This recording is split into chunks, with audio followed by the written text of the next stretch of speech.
자, 4월 18일에 퇴임하는 문영배 그 재판관에 대해서 국민적 여론이 그 좀 관심이 뜨거운데, 예.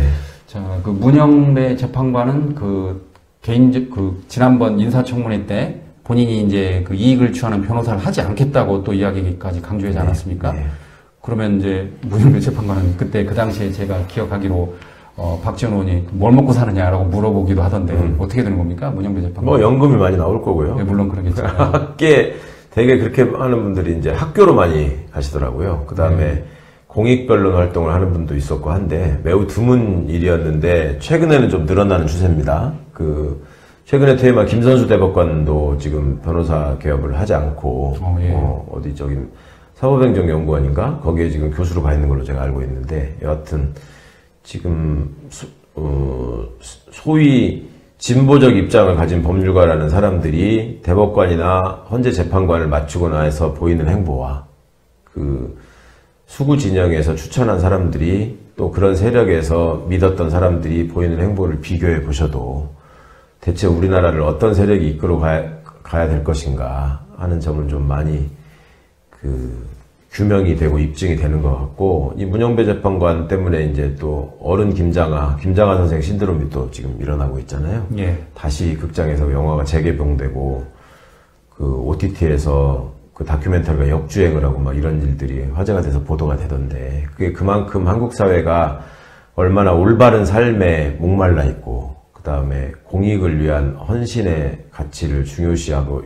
여기고, 그게 얼마나 우리한테 지금 부족한가, 결핍 상태인가를 보여주는 일이라고 생각해요. 그러니까 김장하 선생이 보였던 그 모습, 그 세상을 위해서 본인의 어떤 안락이나 부를 추구하지 않고 많은 사람을 위해서 베풀고자 했던 삶, 이런 것들이 주는 울림이 있고, 또 이 시대에 진정 존경받아야 마땅한 어른들이 찾기가 어려워졌다.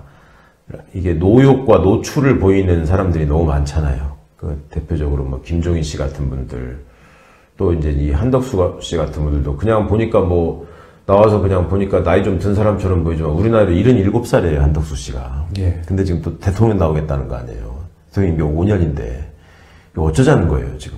그러니까 그런 점들을 지켜보시는 분들 입장에서 진짜 어른의 모습, 그리고 진짜 존경받아야 될 공직자의 모습, 또 믿고 의지해야 할 만한 공직자가 얼마나 드물었는가, 이제 이런 거를 좀 보여주는 일인 것 같아요.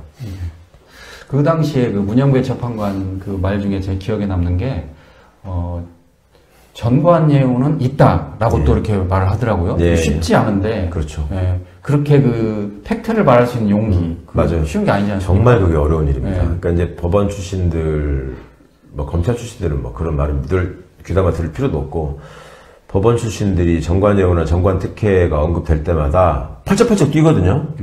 아니 판사가 그런 거에 영향받아가지고 재판하면 그게 판사냐 이런 식의 얘기를 하는데, 그들이 생각하는 정관특혜와 일반적인 시민들이 생각하는 정관특혜의 규정 자체가 달라요. 그러니까 이자들은 우리가 무슨 누가 선배가 부탁한다고 그래가지고 결론을 바꾸고 주문대로 응하고 이런 사람들 아니다라는 얘기를 하고 싶어 하는 건데, 그런 일이 전혀 없지도 않는 것 같고, 그 다음에 저도 변호사 생활을 해봤지만, 예를 들면 의뢰인의 입장에서는 작은 거 하나하나에도 굉장히 민감하게 반응할 수밖에 없거든요. 내 인생이 담긴 일이니까. 근데 정관특혜의 가장 대표적인 일이 그 필요도 없는 일을 자꾸 받아주는 거.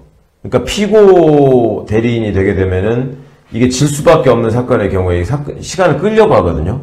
그러면 자꾸 기일을 연장시키고 필요 없는 증인들을 받아주고 그런 것들을 합니다. 그러면서 아니 결론적으로 피고가 지지 않았느냐, 그러니까 이거는 정관예우가 아니었다라고 변명을 하는데, 그런 말도 안 되는 얘기를 받아두는 것 자체가 특혜고 예우인 거죠.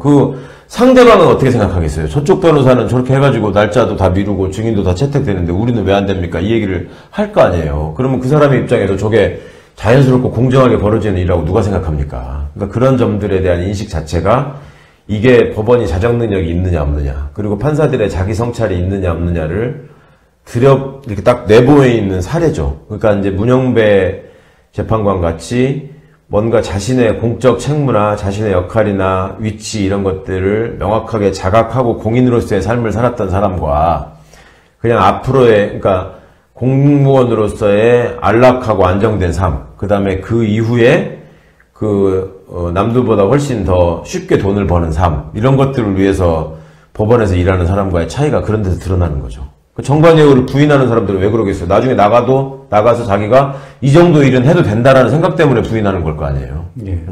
그런 점이 드러나는 거죠. 아무쪼록 그 문영배 재판관의 그 정관예우는 있다라는 그 말이 그 다른 판사들에게도 큰 울림이 되기를 바라겠습니다. 예. 예.